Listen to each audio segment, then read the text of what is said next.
नंबी नारायणन कौन थे? इसरो के ग्रेट साइंटिस्ट या दूसरे देश के जासूस? कल हमने रॉकेटरी फिल्म का ट्रेलर देखा और हम काफी कंफ्यूज हो गए। क्या हमें खुश होना चाहिए क्योंकि भारत के साइंटिस्ट के ऊपर एक ऐसी फिल्म बन रही है, या हमें दुखी होना चाहिए क्योंकि भारत के हीरोज के ऊपर ऐसे फेक केसेस भी होते हैं? डॉक्टर नंबी नारायणन एक ऐसे साइंटिस्ट जिन्होंने नासा को ना कह के भारत को हाँ कहा, लेकिन फिर भी एक फेक केस की वजह से उनका आधा करियर उनसे छीन लिया गया। In the next few minutes हम आपको एक साइंटिस्ट की कहानी बताने वाले हैं। उनकी साइंस, जस्टिस और देश के प्रति प्यार की कहानी आप तक पहुंचाने वाले हैं। अगर आपको भी लगता है कि उनकी कहानी और लोगों तक पहुंचनी चाहिए तो इस वीडियो को शेयर कीजिए। जो देश साइकिल पर रॉकेट लेके जाता है वो देश स्पेस रेस में आगे कैसे निकल सकता है? एक टाइम था जब पूरी दुनिया के साथ साथ भारत भी इस बात में विश्वास रखता था, लेकिन फिर आया इसरो। मार्शन फिल्म के बजट से कम बजट में हमने मार्स ऑर्बिटर मिशन कंप्लीट किया। स्पेसएक्स के 1/4 कॉस्ट में हम सैटेलाइट लॉन्च करने की पावर रखते हैं और आज दुनिया की सबसे एफिशिएंट स्पेस ऑर्गेनाइजेशन है इसरो। ये सब पॉसिबल हुआ क्योंकि हमारे पास कुछ एक्स्ट्रॉर्डिनरी साइंटिस्ट हैं, और ऐसे ही एक साइंटिस्ट है डॉक्टर नंबी नारायणन। विक्रम साराभाई सर ने नंबी सर के टैलेंट को काफी अर्ली स्टेज में पहचाना और उन्हें आईवी लीग कॉलेजेस में जाकर पढ़ने के लिए कहा। रॉकेट प्रोपल्शन में मास्टर्स करने के बाद उन्हें नासा में काम करने का मौका मिला था, लेकिन उनका सपना तो भारत को नई ऊंचाइयों तक पहुंचाने का था और उन्होंने इसरो में वही किया। विकास इंजन डेवलप किया जो आज भी भारत के PSLV सैटेलाइट लॉन्च व्हीकल्स को पावर करता है। अगर भारत को मैन्ड स्पेस मिशंस करने हैं तो लिक्विड फ्यूल इंजन्स पर काम करना होगा, ये नंबी सर जानते थे। रशिया ने भारत के साथ 1990s में 235 करोड़ रुपीस का एक कॉन्ट्रैक्ट साइन किया था। सेम टेक्नोलॉजी यूएसए 950 करोड़ में और फ्रांस 650 करोड़ में ऑफर कर रहे थे। इसका ये मतलब है कि 1990s में भी इसरो इंटरनेशनल लेवल पे कंपटीशन करने के लायक था। अब शुरू होती है कंस्पिरेसी। भारत को अगर मॉडर्न टेक्नोलॉजी का साथ मिले तो भारत अमेरिका का कंपेटिटर बन सकता है और फ्यूचर में कम प्राइसेस में सैटेलाइट लॉन्च करके स्पेस रेस में आगे भी निकल सकता है। अमेरिका ये जानता था। इसे रोकने के लिए भारत से क्रायोजेनिक इंजन्स की टेक्नोलॉजी दूर रखना जरूरी था। यूएस के प्रेसिडेंट जॉर्ज H.W. बुश ने रशिया पर प्रेशर डालना शुरू किया और भारत का एक कॉन्ट्रैक्ट कैंसिल करवा दिया। लेकिन हमारे साइंटिस्ट स्मार्ट होने के साथ साथ स्ट्रीट स्मार्ट भी होते हैं। उन्होंने फिर भी 1999 तक क्रायोजेनिक इंजन लाने का टारगेट बरकरार रखा। भारत की इस तेज प्रोग्रेस पर एक स्पीड ब्रेकर लगाने के लिए कई इंटरनेशनल फोर्सेस ओवर टाइम काम कर रहे थे। किसी प्रोजेक्ट को कैसे खत्म करें?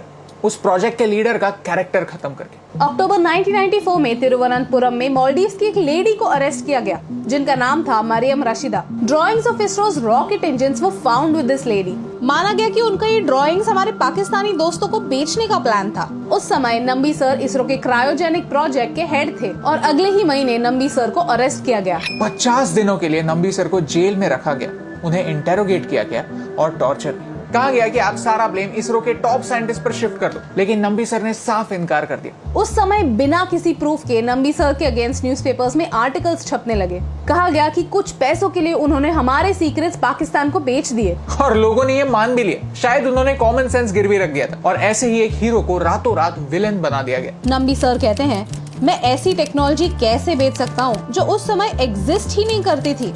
कोई एजेंसी मुझे स्पाई क्यों बनाए जब विकास इंजन की टेक्नोलॉजी ओपन मार्केट में अवेलेबल थी। कहते हैं कि जब उनकी वाइफ मंदिर जाती थी तब पंडित उन्हें प्रसाद भी नहीं देते थे। वो किन की बीवी है ये पता चलने पर रिक्शा ड्राइवर तक उन्हें उतार देते थे। मुझे एक बात बताइए, जो इंसान नासा को ना कहता है वो कुछ पैसों के लिए हमारे फ्रेंडली नेबर पाकिस्तान को हाँ क्यों कहे? शेखर गुप्ता कहते हैं कि जो भारत का बुरा चाहता है वो आज कितना खुश होगा, नहीं? क्योंकि हमने खुद ही अपने space programme, defence programme, intelligence और हमारे हीरोज को डिस्ट्रॉय कर दिया है। 1996 में सीबीआई ने डिक्लेयर कर दिया कि एस्पियोनाज के लिए कोई प्रूफ नहीं है और उन्होंने कहा कि ये केस बेबुनियाद है। ये केस फेक थी, फिर भी ये केस सुप्रीम कोर्ट तक गई, लेकिन सुप्रीम कोर्ट ने भी डिसीजन नंबी सर के पक्ष में दी। इस केस के चलते हुए नंबी सर के काफी इंटरव्यूज हुए। उनमें से एक इंटरव्यू में उनसे पूछा गया कि क्या आपको लगता है कि अमेरिका की सेंट्रल इंटेलिजेंस एजेंसी का आपको फंसाने में कोई हाथ है? मैंने कहा कि फॉरेन फोर्सेस का हम साइंटिस्ट को फंसाने में हाथ है। शायद वो CIA हो सकता है या शायद कोई और। इस पूरे सिलसिले में सबसे बड़ी ट्रेजेडी क्या है पता है?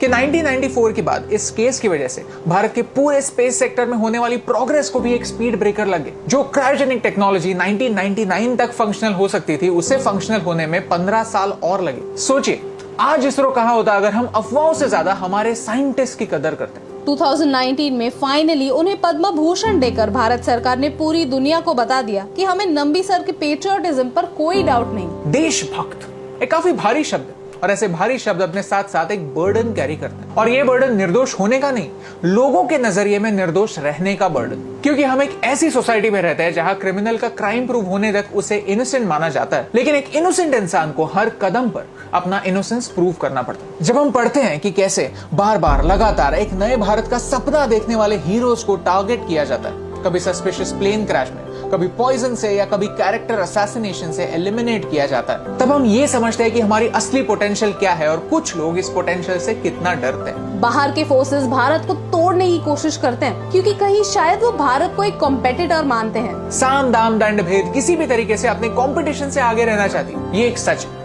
लेकिन सवाल यह है कि क्या हम अंदर से भी इतने खोखले हैं कि एक जीनियस को गद्दार कह के उसके जिंदगी के इतने साल बर्बाद कर रहे हैं। अगर आपको लगता है कि ये कहानी और लोगों तक पहुंचनी चाहिए तो इस वीडियो को शेयर कीजिए। And we specially want to thank Madhavan sir for bringing Nambi sir story to the world through his film. हमारे देश के साइंटिस्ट हमारे देश के असली हीरोज हैं, क्योंकि अपनी काबिलियत के दम पर वो बड़े बड़े देशों में जाकर अपनी लाइफ में अनलिमिटेड सुधार तो ला सकते हैं, लेकिन फिर भी वो यहाँ रहते हैं, इस लेस देन परफेक्ट सिस्टम में रहकर इस देश को सुधारते हैं। ये वो लोग नहीं जिन्हें नासा ने रिजेक्ट किया, ये वो लोग हैं जिन्होंने नासा को रिजेक्ट किया। और ऐसे रियल हीरोज की रियल कहानी आप तक पहुंचाने से मुझे फर्क पड़ता है।